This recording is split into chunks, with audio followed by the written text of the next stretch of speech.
Video को जारी रखने के लिए सब्सक्राइब बटन दबाएं, बेल आइकन को प्रेस करें और लाइक, कमेंट एंड शेयर जरूर करें।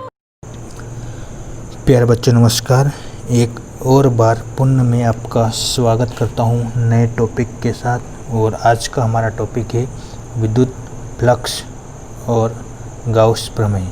ये दोनों टॉपिक बहुत इम्पोर्टेंट है एग्ज़ाम की दृष्टि से। अक्सर ये क्वेश्चन एग्ज़ाम के अंदर पूछे जाते हैं। तो सबसे पहले हम बात करते हैं विद्युत फ्लक्स की। देखिए इसकी डेफिनेशन क्या बोलती है। विद्युत क्षेत्र में स्थित किसी पृष्ठ के लंबवत गुजरने वाली कुल बल रेखाओं की संख्या को विद्युत फ्लक्स कहते हैं। इसे फाई ई से प्रदर्शित करते हैं। क्या बोल रहा है कि विद्युत क्षेत्र में स्थित, मान लो कि जो तीर के निशान है ये विद्युत क्षेत्र है। तो क्या बोला जा रहा है कि विद्युत क्षेत्र में स्थित किसी पृष्ठ के लंबवत, मान लो इस विद्युत क्षेत्र के अंदर एक पृष्ठ रखा हुआ है, एक पृष्ठ रखा हुआ है, ठीक है। इस विद्युत क्षेत्र के अंदर एक पृष्ठ रखा हुआ है। आगे बोल रहा है कि पृष्ठ के लंबवत गुजरने वाली, इस पृष्ठ के लंबवत गुजरने वाली कुल बल रेखाओं की संख्या को विद्युत फ्लक्स कहते हैं। यानी कि एक हमारे पास विद्युत क्षेत्र है, इस विद्युत क्षेत्र के अंदर एक पृष्ठ है, इस पृष्ठ के लंबवत गुजरने वाली कुल बल रेखाओं की संख्या को विद्युत फ्लक्स कहते हैं और विद्युत फ्लक्स को फाई से प्रदर्शित करते हैं, ठीक है। अब आगे देखते हैं कि विद्युत फ्लक्स का एसआई मात्रक क्या होता है। इसका एसआई मात्रक होता है न्यूटन मीटर पर कूलाम, न्यूटन मीटर पर कूलाम।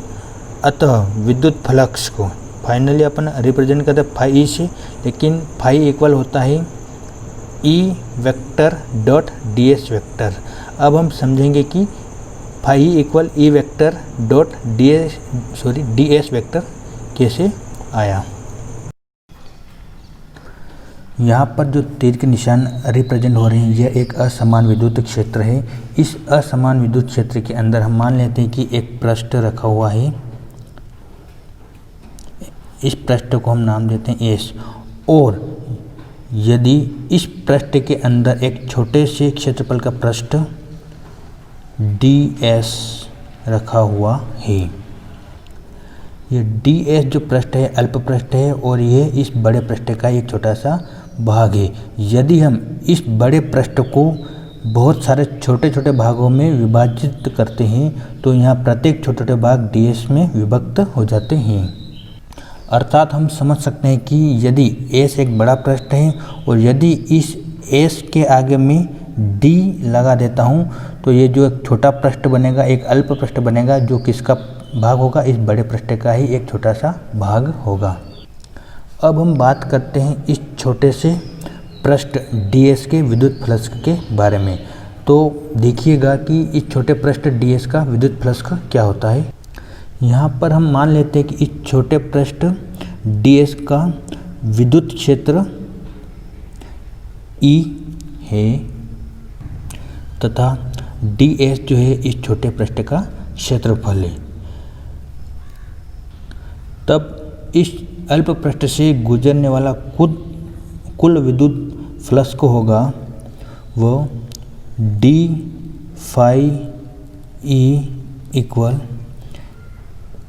ई vector dot D S vector.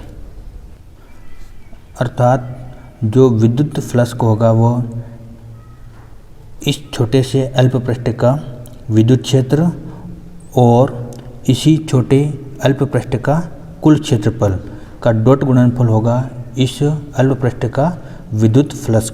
यहाँ हमने फाई ई के आगे डी लगाया। ये डी इसलिए लगाया कि जो विद्युत फ्लक्स जो आएगा वो इस अल्प पृष्ठ के लिए ही, इस अल्प पृष्ठ को ही रिप्रेजेंट करेगा। अर्थात जो विद्युत फ्लक्स आएगा वो सिर्फ और सिर्फ इस छोटे पृष्ठ का ही विद्युत फ्लक्स होगा। तो यहाँ पर ये था एक अल्प पृष्ठ से गुजरने वाला कुल विद्युत फ्लक्स। अब यदि हम बात करें कि इस पूरे पृष्ठ से गुजरने वाला कुल विद्युत फ्लक्स कितना होता है और वो कैसे निकल जाता है, तो हम यहाँ पर क्या करते हैं कि जो फाई ई होता है, इस फाई ई के आगे से जो डी लगा हुआ है इसको हम यहाँ पर रिमूव कर देते हैं, यानी कि इसको हटा देते हैं। तो देखिए फाइनली हमारे पास क्या बचेगा, phi E equal E vector dot D S vector, और हम यहाँ पर इंटीग्रेशन लगा देते हैं, समाकलन का चिन्ह लगा देते हैं। इससे हमारे पास जो बड़ा पृष्ठ है, इस बड़े पृष्ठ का कुल विद्युत फ्लक्स हमको प्राप्त हो जाएगा। अब आपको अच्छे से समझ में आ गया होगा कि जो विद्युत flux phi E equal E vector dot D S vector कैसे प्राप्त हुआ था। अब हम बढ़ते हैं नए टॉपिक की ओर, और आज का हमारा नया टॉपिक है गाउस प्रमेय। गाउस प्रमेय लिखिए एवं सिद्ध कीजिए। ये प्रमेय जो है एग्ज़ाम की दृष्टि से बहुत इम्पोर्टेंट है। अक्सर इस प्रमेय के ऊपर क्वेश्चन पूछा जाता है और कभी कभी इस प्रमेय का स्टेटमेंट भी एग्ज़ाम में पूछा जाता है। तो देखिए गाउस प्रमेय का स्टेटमेंट क्या बोलता है। देखिएगा, किसी बंद पृष्ठ से गुजरने वाला कुल विद्युत फ्लक्स उस बंद पृष्ठ के अंदर उपस्थित कुल आवेश Q का 1/ε0 गुना होता है। एक बार और देखिएगा, किसी बंद पृष्ठ से गुजरने वाला कुल विद्युत फ्लक्स उस बंद पृष्ठ के अंदर उपस्थित कुल आवेश का 1/ε0 गुना होता है। अर्थात विद्युत फ्लक्स जो होता है वह इक्वल होता है कुल आवेश इंटू 1/ε0। हम विद्युत फ्लक्स को रिप्रेजेंट करते हैं फाई ई से, कुल आवेश को क्यू से और 1/ε0। अर्थात फाई ई इक्वल होता है क्यू इंटू 1/ε0। या इसको फाइनली हम गणितीय रूप में लिख सकते हैं फाई ई इक्वल Q/ε0। इसको हम समझने का प्रयास करते हैं। मान लेते हैं कि हमारे पास एक बंद पृष्ठ है। इस बंद पृष्ठ से बहुत सारी विद्युत बल रेखाएं लंबवत गुजरती हैं। तो हम यहाँ कह सकते हैं कि इस बंद पृष्ठ से लंबवत गुजरने वाली कुल बल रेखाओं की संख्या को हम विद्युत फ्लक्स कहते हैं। लेकिन गॉस की प्रमेय के अनुसार, यानी कि गॉस का स्टेटमेंट क्या बोलता है, देखिएगा, किसी बंद पृष्ठ से गुजरने वाला कुल विद्युत फ्लक्स, यानी कि एक बंद पृष्ठ है, इस बंद पृष्ठ से गुजरने वाला कुल विद्युत फ्लक्स उस बंद पृष्ठ के अंदर उपस्थित कुल आवेश, यानी कि इसी बंद पृष्ठ के अंदर उपस्थित कुल आवेश, हम मान लेते हैं कि इस बंद पृष्ठ के अंदर उपस्थित कुल आवेश Q है। ठीक है, उपस्थित कुल आवेश Q का 1/ε0 गुना होता है। कितना गुना? 1/ε0 गुना होता है। अर्थात हम कह सकते हैं कि हमारे पास एक बंद पृष्ठ है, इस बंद पृष्ठ का जो विद्युत फ्लक्स होता है वो उसी बंद पृष्ठ के अंदर उपस्थित कुल आवेश का 1/ε0 गुना होता है। मतलब कि यदि हमारे पास एक बंद पृष्ठ है और उस बंद पृष्ठ का यदि कुल आवेश Q है और उस कुल आवेश Q के अंदर यदि हम 1/ε0 का गुणा कर दे तो हमें उस बंद पृष्ठ का विद्युत फ्लक्स प्राप्त हो जाता है। तो इसको हम फाइनली लिख सकते हैं कि ये स्टेटमेंट सेम टू सेम ऐसे ही लिखना है, और विद्युत फ्लक्स का इक्वल होता है कुल आवेश इंटू 1/ε0। विद्युत फ्लक्स को अपन रिप्रेजेंट करते हैं फाई ई से, कुल आवेश को Q से। तो फाई ई इक्वल होगा Q इंटू 1/ε0। फाइनली अपन गणितीय रूप में इसको लिख सकते हैं फाई ई इक्वल Q/ε0। अब बात करते हैं व्युत्पत्ति की। व्युत्पत्ति गाउस के प्रमेय को सिद्ध करने के लिए यहाँ हम एक बंद पृष्ठ की कल्पना करते हैं। मान लेते हैं कि हमारे पास एक बंद पृष्ठ है और इस बंद पृष्ठ को हमने नाम दिया है एस। एस अर्थात हमारे पास एक सरफेस एरिया है। इस बंद पृष्ठ पर एक बिंदु लेते हैं और इस बिंदु को हम ओ नाम देते हैं। बिंदु ओ पर हम प्लस क्यू आवेश लेते हैं और प्लस क्यू आवेश से आर दूरी पर एक बिंदु पी लेते हैं। क्या बिंदु ओ से या प्लस क्यू आवेश से आर दूरी पर एक बिंदु पी लेते हैं। अब देखिएगा कि बिंदु ओ पर प्लस क्यू आवेश है तथा बिंदु पी पर एकांक आवेश है। दोनों आवेश सजातीय आवेश है और हम जानते हैं कि सजातीय आवेश हमेशा एक दूसरे को प्रतिकर्षित करते हैं, इसलिए ओपी की जो दिशा होगी वह बाहर की ओर होगी। ओपी की दिशा बाहर की ओर होगी। तो हम यहाँ लिख सकते हैं कि माना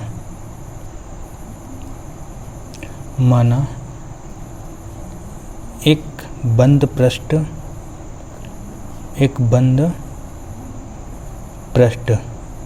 S के अंदर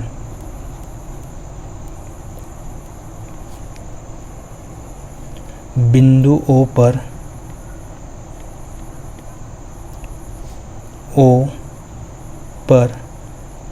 प्लस Q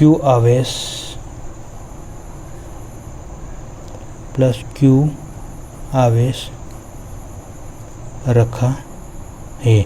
हमने वही लिखा है जो अभी यहाँ पर रिप्रेजेंट किया है। अब हम आगे लिखते हैं कि बिंदु O से R दूरी पर एक बिंदु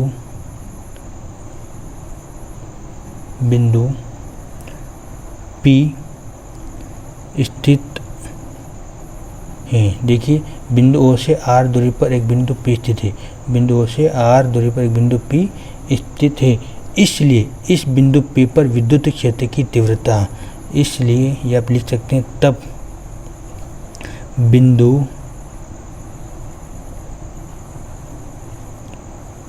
P पर विद्युत क्षेत्र की तीव्रता, और बिंदु P पर जो विद्युत क्षेत्र की तीव्रता होती है वो हम जानते हैं कि E जो होता है वो विद्युत क्षेत्र की तीव्रता E equal 1/4 pi epsilon 0 into Q upon R square. अर्थात इस बिंदु P पर इस प्लस Q आवेश के कारण बिंदु P पर विद्युत क्षेत्र की तीव्रता जो होती है वह है E equal 1/4 pi epsilon 0 into Q upon R square, और इसकी जो दिशा होगी वो OP दिशा में, और इसको हम नाम देते हैं समीकरण नंबर 1। अब हम यहाँ बात करते हैं विद्युत फ्लक्स की, जो हम पिछली क्लास में पढ़ के आए हैं कि विद्युत फ्लक्स क्या होता है और विद्युत फ्लक्स किन किन बातों पर या किन किन चीज़ों पर निर्भर करता है। हमने पिछली क्लास में देखा था कि विद्युत फ्लक्स जो होता है वह phi E equal E vector dot ds vector होता है। यदि हम E वेक्टर और ds वेक्टर के मध्य जो डॉट है इसको रिमूव करते हैं तब क्या बनता है, देखिएगा phi E equal E ds cos theta बन जाता है। हम जैसे ही यहाँ पर इस डॉट को रिमूव करते हैं तो रिमूव होने के बाद फाइनली ये बन जाता है E ds cos थीटा। यदि हमारे पास यहाँ इस डॉट की जगह क्रॉस होता तो इस cos थीटा की जगह sin थीटा आ जाता। तो फाइनली हमारे पास यहाँ पर जो बना है वो phi E equal E ds cos theta. और इस फार्मूले के माध्यम से हम किसी बंद पृष्ठ का संपूर्ण विद्युत फ्लक्स प्राप्त कर सकते हैं। अब ये तो हमको यहाँ पता होता है कि ये होता है विद्युत क्षेत्र की तीव्रता। अब हम बात करते हैं कि ds, ये ds होता क्या है। ds एक अल्प पृष्ठ होता है। मान लेते हैं कि यदि हमारे पास एक संपूर्ण पृष्ठ S है, इस संपूर्ण पृष्ठ S का हम एक साथ विद्युत फ्लक्स ज्ञात नहीं कर सकते, तो हम क्या करते हैं कि इस पृष्ठ S को छोटे छोटे भागों में विभाजित कर देते हैं और वो छोटे छोटे भाग ही ds कहलाते हैं। फिर हम क्या करते हैं कि उस ds का जो छोटा भाग अल्प भाग होता है उसका हम विद्युत फ्लक्स प्राप्त कर लेते हैं या ज्ञात कर लेते हैं, और उस अल्प पृष्ठ का जो विद्युत फ्लक्स आता है उसका समाकलन करने के बाद इस संपूर्ण पृष्ठ का हम विद्युत फ्लक्स का मान ज्ञात कर सकते हैं। तो देखिएगा कि यहाँ हमारे पास एक बिंदु P है और S क्या है, एक संपूर्ण पृष्ठ है। तो हम इस बिंदु P के चारों ओर एक अल्प पृष्ठ की कल्पना करते हैं। मान लेते हैं कि हमारे पास एक अल्प पृष्ठ P है जिसको हम नाम देते हैं ds। जो ds जो अल्प पृष्ठ है वह इस संपूर्ण पृष्ठ S का ही एक छोटा सा भाग है। अर्थात यह हम समझ सकते हैं कि मान लो कि S एक संपूर्ण पृष्ठ है और यदि इस S के आगे अपन D लगा देता तो ये क्या बन जाता है, ds। और ds एक अल्प पृष्ठ होता है और यह अल्प पृष्ठ ही इस संपूर्ण पृष्ठ का एक छोटा सा भाग है। अब हम यहाँ सिर्फ इस अल्प पृष्ठ की ही बात कर रहे हैं, पूरे पृष्ठ की नहीं, क्योंकि हम जानते हैं कि इस संपूर्ण पृष्ठ का जो विद्युत फ्लक्स होता है वह फाई ई होता है। और अब हमें यहाँ फिलहाल इस छोटे पृष्ठ या अल्प पृष्ठ का ही विद्युत फ्लक्स ज्ञात करेंगे। तो हम यहाँ क्या करेंगे कि जो फाई ई है इस विद्युत फ्लक्स के आगे, ये संपूर्ण पृष्ठ का जो विद्युत फ्लक्स है इसके आगे अपन D लगा देते हैं, ये बन जाएगा D फाई ई। अब ये D फाई ई जो विद्युत फ्लक्स का होता है ये इस छोटे से अल्प पृष्ठ का विद्युत फ्लक्स का होता है। जिस प्रकार हमने बड़े पृष्ठ को छोटे अल्प पृष्ठ में विभक्त किया था, इसलिए इसी प्रकार हमने यहाँ पर भी ये बड़े विद्युत फ्लक्स को छोटे इस अल्प पृष्ठ के विद्युत फ्लक्स में विभक्त कर दिया है। तो इससे हमको ये पता चल जाता है कि यह विद्युत फ्लक्स जो है सिर्फ इस अल्प पृष्ठ का ही विद्युत फ्लक्स है। तो हमको यहाँ पर ये समझ में आया होगा कि जो फाई ई होता है ये इस संपूर्ण पृष्ठ का विद्युत फ्लक्स होता है और D फाई ई जो होता है ये इस अल्प पृष्ठ का विद्युत फ्लक्स होता है। अब यदि इस चित्र में हम इस अल्प पृष्ठ को बिंदु O से मिलाएं तो देखिएगा हम क्या कर रहे हैं, इस अल्प पृष्ठ को बिंदु O से मिला रहे हैं। मिलाने के बाद इस अल्प पृष्ठ द्वारा बिंदु O पर एक कोण बनेगा। क्या होगा, ये अल्प पृष्ठ ds के द्वारा मिलाने के बाद बिंदु O पर एक कोण बनेगा। या हम यह कह सकते हैं कि इस अल्प पृष्ठ द्वारा O पर बनाया गया कोण है। अब देखिएगा कि जो कोण बन रहा है ये सिर्फ और सिर्फ इस अल्प पृष्ठ का कोण बन रहा है। तो ये कोण जो हम एक नाम से जानते हैं वो नाम होगा इस अल्प पृष्ठ का, उसे हम कहेंगे घन कोण। इस कोण को हम नाम देंगे जो इस अल्प पृष्ठ से केंद्र O पर जो कोण बन रहा है इस कोण को हम नाम देंगे घन कोण। अर्थात हम यहाँ कह सकते हैं कि इस अल्प पृष्ठ के द्वारा O पर बनाया गया कोण घन कोण है। क्या, इस अल्प पृष्ठ के द्वारा केंद्र O पर बनाया गया कोण घन कोण है। एक बार और बताना चाहूँगा कि जो घन कोण है ये इस पूरे संपूर्ण पृष्ठ का कोण नहीं है, ये सिर्फ और सिर्फ इस अल्प पृष्ठ का ही कोण है। और हम इस घन कोण को रिप्रेजेंट करते हैं D ओमेगा से डी ओमेगा, इस घन कोण को हम दर्शाते हैं डी ओमेगा से। यहाँ हमें ध्यान ये देना है कि जो डी ओमेगा घन कोण है, ये घन कोण इस अल्प पृष्ठ का ही कोण है। अगर यदि हम इस संपूर्ण पृष्ठ का कोण निकालें तो हम उनको दर्शाएंगे ओमेगा से। ठीक है, आपको ये समझ में आया होगा कि डी ओमेगा जो होता है ये अल्प पृष्ठ का घन कोण होता है, और जो ओमेगा जो कोण होता है ये इस संपूर्ण पृष्ठ एस का घन कोण होता है। हमने आपको बताया था कि यदि किसके आगे हम डी लगा देते हैं तो छोटा हो जाता है। जिस प्रकार इस एस के आगे डी लगा तो डी एस मतलब छोटा पृष्ठ बन गया था, उसी प्रकार इस ओमेगा के आगे यदि हम डी लगाते तो ये बन जाएगा डी ओमेगा, यानी डी ओमेगा एक छोटा घन कोण है इस अल्प पृष्ठ का, और ओमेगा जो है बड़ा कोण है इस संपूर्ण पृष्ठ का। लेकिन अभी सिर्फ हम बात कर रहे हैं सिर्फ इस अल्प पृष्ठ डी एस की, इसलिए यहाँ हम घन कोण डी ओमेगा ही लेंगे।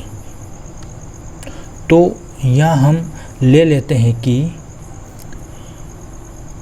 D s cos theta upon r square equal d omega. ये कैसे आया, अभी हम जब डेरिवेशन सोल्व करेंगे तब पता चल जाएगा कि d s cos theta upon r square कैसे आया। तो ये हमने बात की थी एक अल्प पृष्ठ के विद्युत फ्लक्स की। यदि हम संपूर्ण पृष्ठ का विद्युत फ्लक्स निकालें तब हम इस फाई ई के आगे जो डी लगा हुआ है इस डी को हम हटा देते हैं, तो फाइनली हमारे पास जो बचेगा वो फाई ई बचेगा, और फाई ई जो होता है वो संपूर्ण पृष्ठ का विद्युत फ्लक्स होता है। और डी को रिमूव करने के बाद इसके सामने जो भी चीज़ बचेगी उसका हम इंटीग्रेशन या समाकलन कर देंगे, तो हमारे पास इस संपूर्ण पृष्ठ का विद्युत फ्लक्स प्राप्त हो जाएगा। अब हम पुनः आते हैं अपने डेरिवेशन पर। अभी जस्ट हमने बात की थी विद्युत फ्लक्स की और घन कोण की। हमने इस संपूर्ण पृष्ठ के अंदर एक छोटे से अल्प पृष्ठ ds की कल्पना की थी, और इस अल्प पृष्ठ को हम बिंदु O से मिलाया था। इस अल्प पृष्ठ के कारण बिंदु O पर एक छोटा सा कोण बना था, और इस कोण को हमने नाम दिया था घन कोण, और हम घन कोण को रिप्रेजेंट करते हैं डी ओमेगा। डी ओमेगा जो घन कोण है ये इस अल्प पृष्ठ का कोण था। हमने जो डेरिवेशन सोल्व किया था अभी तक वो यहाँ तक इक्वेशन फर्स्ट तक आ चुके थे कि E इक्वल 1/4πε0 Q/r²। ये बिंदु P पर विद्युत क्षेत्र की तीव्रता प्लस Q आवेश के कारण। अब हम आगे बढ़ते हैं। अब बिंदु P के चारों ओर एक अल्प पृष्ठ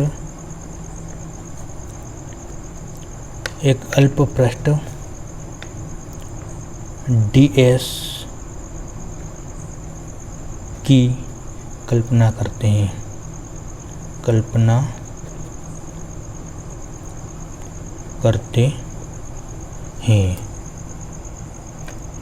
तो अल्प पृष्ठ ds से गुजरने वाला विद्युत फ्लक्स को, और हम जानते हैं कि जो अल्प पृष्ठ ds से जो विद्युत फ्लक्स गुजरता है वो होता है d phi equal E vector dot ds vector. हमने फाई ई के आगे डी इसलिए लगाए क्योंकि हम यहाँ पर एक अल्प पृष्ठ की बात कर रहे हैं। अब हम जानते हैं कि जैसे ही यहाँ से हम इस ई वेक्टर और ds वेक्टर के मध्य जो डॉट है इसको हम रिमूव करेंगे तब क्या आएगा, तो देखिएगा d phi E equal E ds cos theta.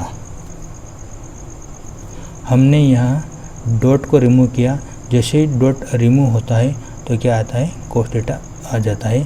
तो देखिएगा क्या बनता है, d phi E equal E d s cos theta.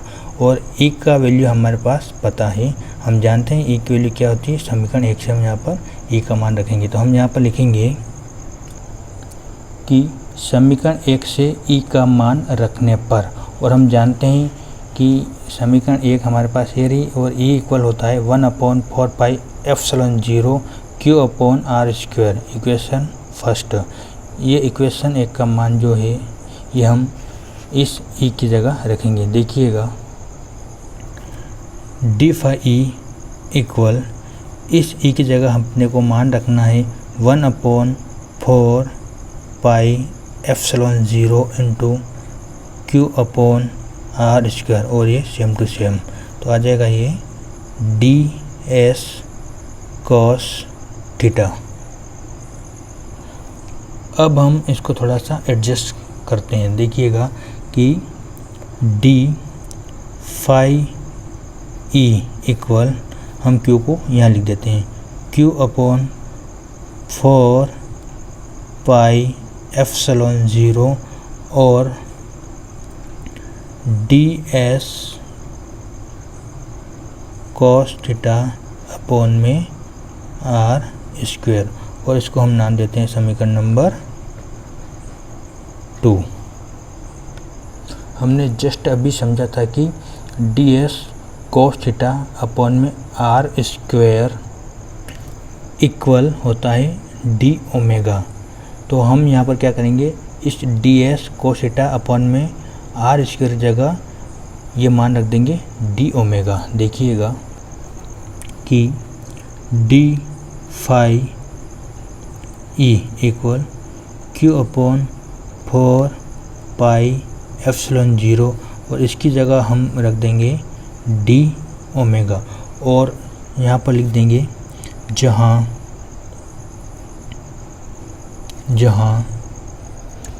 हम लिख देंगे जहाँ d omega equal d s cos theta upon r square. ये जो होता है अल्पपृष्ठ डी एस द्वारा बिंदु ओ पर बनाया गया घनकोण होता है। देखिएगा ये इस अल्पपृष्ठ डी एस द्वारा इस बिंदु ओ पर बनाया गया घनकोण डी ओमेगा होता है।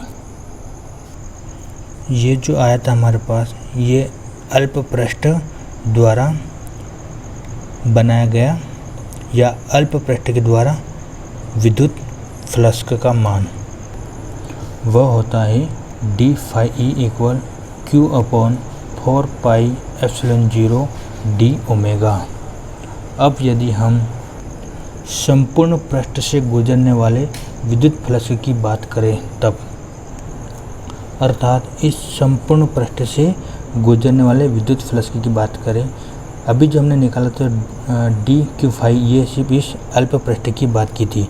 अब हम बात करेंगे कि इस संपूर्ण पृष्ठ एस से गुजरने वाला कुल विद्युत फ्लक्स को, तब हम लिखेंगे इसी प्रकार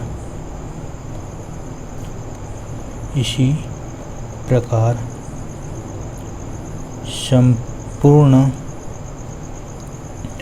पृष्ठ एस से गुजरने वाला विद्युत फ्लक्स को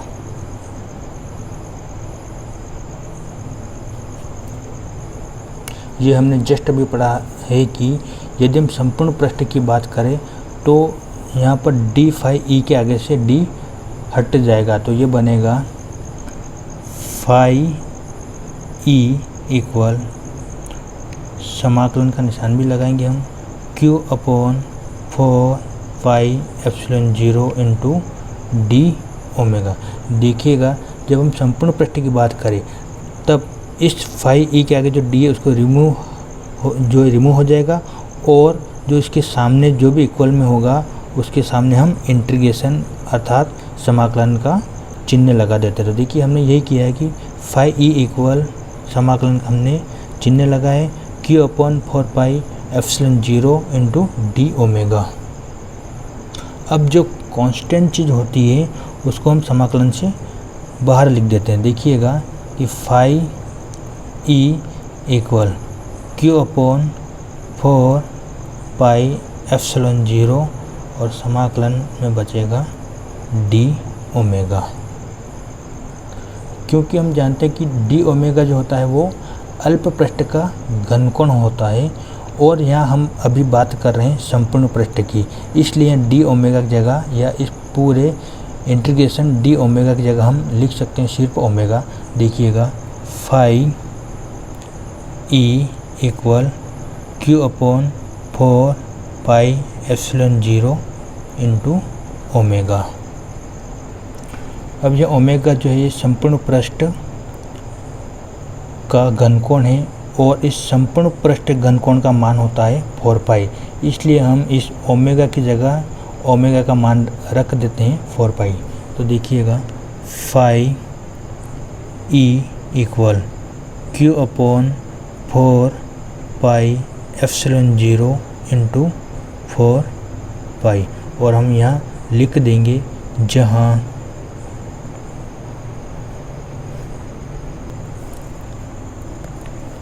ओमेगा बराबर घनकोण,